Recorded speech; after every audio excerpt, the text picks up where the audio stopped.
On the 24th of February 1983 in Stroudsburg, a borough and county seat of Monroe County in Pennsylvania, USA, a prisoner named Don Decker received news that his 63-year-old grandfather, James Keeshaw, has sadly passed away. The majority of people mourned James's death, but not Don Decker, who experienced only elation. Don was not a vindictive person, but what other people were unaware of was that his grandfather James Keeshaw had physically abused Don from a young age.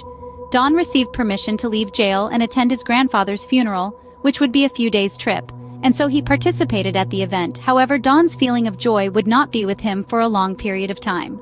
Once the funeral was over, friends of the family, Bob and Jeannie Kiefer, invited Don to stay at their home for the evening. Don obliged, and it gave him an opportunity to offset some feelings over dinner. This of course brought up some deep-rooted emotions, and so he left the dinner table at one point and went to the toilet to dry his eyes and recompose himself. When Don had vacated the room, it was duly noted that the temperature fell rapidly, and Don witnessed a mystical image of an elderly man that looked like his grandfather, besides the fact he was wearing a crown. In addition, Don felt an enormous amount of pain in one of his arms, which led him to roll up his sleeve to observe it. To his surprise, he had 3 or 4 fresh scratch marks that had started to bleed. As Don raised his head, the mysterious image of a man had disappeared. Bemused by the incident, Don returned to the dining room and sat back down with his friends, but began behaving unnaturally. He entered a daze-like trance, upon which he was unable to do anything other than stare at a wall. Whilst aimlessly staring, further incidents took place, such as water suddenly falling from the ceiling and walls, and a smoky mist shrouded the room. The landlord of the property was notified, and he visited the house with his wife to investigate what was causing the water leaks. Nevertheless, was unable to locate the source, and in turn the Kiefers called authorities to dig a little deeper. A patrolman named Richard Wolbert was the first person to arrive at the property, and within moments, he became engulfed in water. Richard claims that he was standing close to the front door when he felt droplets of water traveling in a horizontal direction, a lot of which passed by him, and ended up in the next room.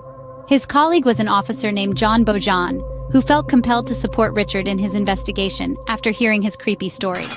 John advised that when he set foot into the property, he was overwhelmed by a bone-chilling shiver that made the hairs on his body stand up, and was also invited into an unexplainable form of trance.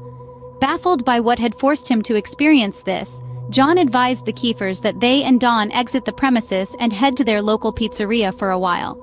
The 3 left the property, and the house gradually returned back to normal, leaving the police perplexed. The owner of the local pizzeria, named Pam Scrofano, reported that she saw Don enter the restaurant and take a seat looking like a zombie. Within moments of Don and the Kiefers taking their places at the table, a case of déjà vu took effect, when water rapidly fell onto their heads and soaked the restaurant floor. Pam was convinced that Don had been possessed and, like you do, just happened to have a crucifix behind the counter, so she grabbed it and placed it onto Don's skin. Don snapped out of his trance and informed Pam that the crucifix was burning him.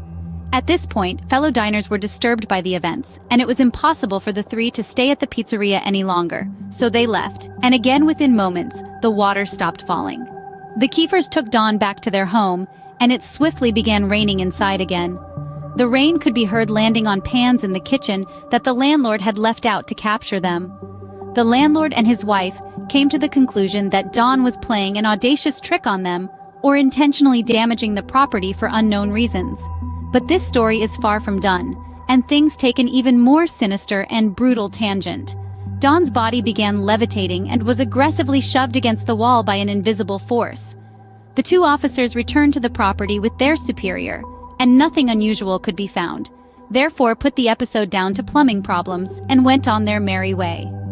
The 2 officers couldn't shake what they had previously seen, and against direct orders from their superior, returned to the Kiefers' property the following day with another officer named Bill Davies. Whilst things appeared to be normal in the home, intrigued Officer Bill wanted to try an experiment, following the information the other 2 officers had given him. Bill placed a gold cross into the palm of Don's hand, who responded advising that it was burning his skin, leading Bill to remove the cross. Once more, Don's feet unnaturally left the floor and via an unseen force was slammed into the wall, this time in front of Officer Bill to witness. Bill claimed the impact of Don hitting the wall was so violent that it was like a speeding train hitting a bridge. Officer Bill then examined Don and found 3 bloody claw marks on the side of his neck, which nobody could explain.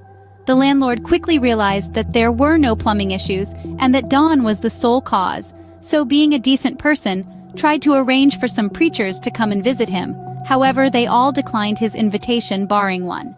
Once the female preacher arrived at the Kiefer's home, she started praying with Don, and after some tense moments, Don began acting like himself again. Yet still this story is far from done, as something else completely unexpected happened. Don's short spell out of prison for his grandfather's funeral had come to an end, and so it was time for the officers to return him to jail. Once Don was safely locked up in his cell, he had plenty of time to reflect on the last week, and wondered if he could somehow control rainwater.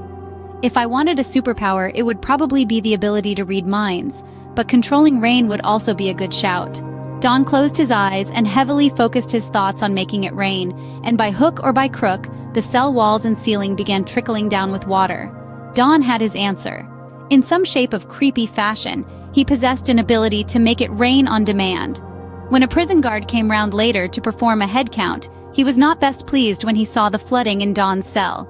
Don informed the guard that he had used his mind to make it rain indoors, and the guard just laughed at him, even challenging Don to make it rain in the warden's office. Happy to prove a point, Don accepted the challenge and shifted his thoughts onto the task in hand. The warden's office was guarded by one Lieutenant David Keenhold, who had no idea as to who Don was, let alone his alleged capabilities. The guard opened the warden's door and he saw David Keenhold perched at his desk. The guard looked around the room and was startled when he observed that David's shirt was saturated with water. David confirmed that a large pocket of water suddenly appeared above his head and fell directly onto him. The 2 men were shocked, and the guard told David the story, leading to a friend of theirs named Reverend William Blackburn being called on an urgent basis to visit the prison and meet with Don. Reverend Blackburn agreed to the request and rushed to the prison. The Reverend met with Don and accused him of making the story up, and that he could not possibly make it rain inside.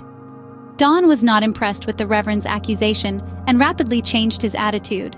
Suddenly, the cell took on a strange and pungent scent, which some prisoners would later on describe as the smell as that of dead, only a hell of a lot worse.